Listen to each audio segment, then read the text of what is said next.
Hi guys! Welcome sa aking mini vlog. Ayan, na-miss ko talaga mag-vlog guys. So ayan, papunta nga pala kami ngayon ng school kasi nga uwian ni Kuya Kyle. At susunduin na nga namin dahil 3:30 na rin ng hapon ang uwian nila. So sakto na rin to para pagdating namin.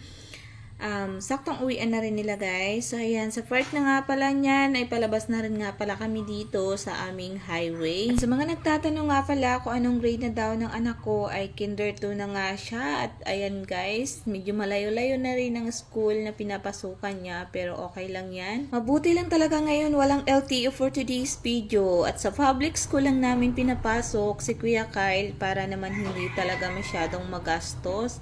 At ayan, elementary pa lang naman siya, kaya okay lang yan. So ayan, tama nga ang pagpunta namin dito at ang iba ay labasan na rin. So ayan, pinasok na rin namin dito yung aming dalang sasakyan kasi nga pwede naman. At ayan, pagkadating nga namin dito at talagang hindi pa naman pala sila labasan kasi nga ay may pinapasulat pa si teacher. At ayan, tingnan nyo guys, yung anak ko talagang seryoso siya sa pagsusulat. Ayun guys, so pagpasensan nyo na muna kung medyo maingay ang aking pagbo-voice over ngayon. At habang naghihintay sa labasan ni Kuya Kyle, ayan, nag-video-video nga muna ako dyan. At talagang kapansin-pansin na talaga yung pagtaba ko. Ayan guys, kasi nga naman ay puro lamon na lang nga ang ginagawa ko sa bahay pagkatapos ng aking mga gawain. Charing, hindi sa ganon. Ayan nga, tingnan nyo guys, binidyoan ko yung asawa ko dyan. O, diba? Pogi ng driver ko. Pak na pak. Mabuti nga hindi siya nag-inarte ngayon at nakisama siya sa aking vlog. So, ayan guys.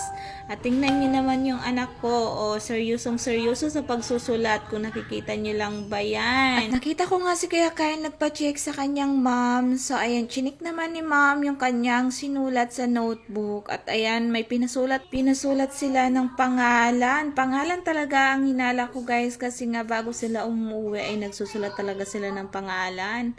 So, tingnan nyo yan guys. O, diba, sinom ko na yan. At ayan nga siya, seryosong-seryoso. Kung nakikita nyo, siya yung nakaharap dito banda sa pinto. Ayan yung anak ko. At talagang may kumukulit pa sa kanya. At fast forward na nga tayo. Dito na kami sa bahay. At chinik ko nga yung notebook niya kasi nga sabi ni teacher ay nabasa daw yung notebook. At tinanong ko kung bakit nabasa yung notebook. Ang sagot niya naman hindi naman siya ang nakabasa at yung nakabasa nga daw ay yung katabi niya. Pasalamat na lang talaga ako, hindi naman ganun kasobra yung basa. At ayan, medyo matuyo-tuyo na rin. Okay na.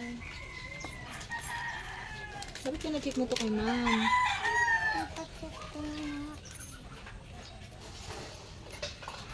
Hindi na.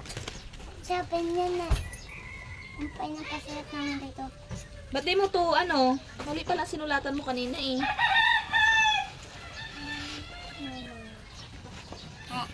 Wala ka assignment? Wala ka assignment? Nasulat ko pati yung book. Ito hindi mo inapacheck. Hindi pa din niya nasusulat yung book. Sabi ni ma'am, di pa daw nasusulat.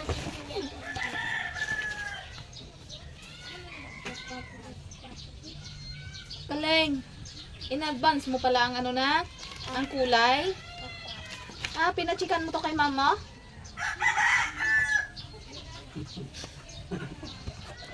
Yung sinulat niya, yung kinulayan niya lang kagabi guys na walang sinabi yung teacher niya. So ayan, napagalitan pa siya kasi nga wala pa siya sa page na ito, hindi pa nila topic to.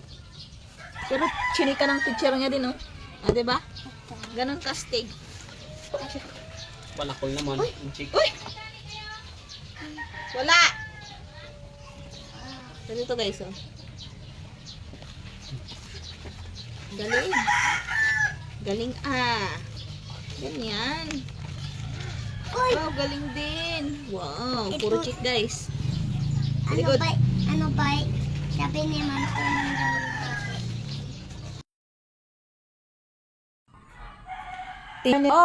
Bukas na lang ulit. Bye!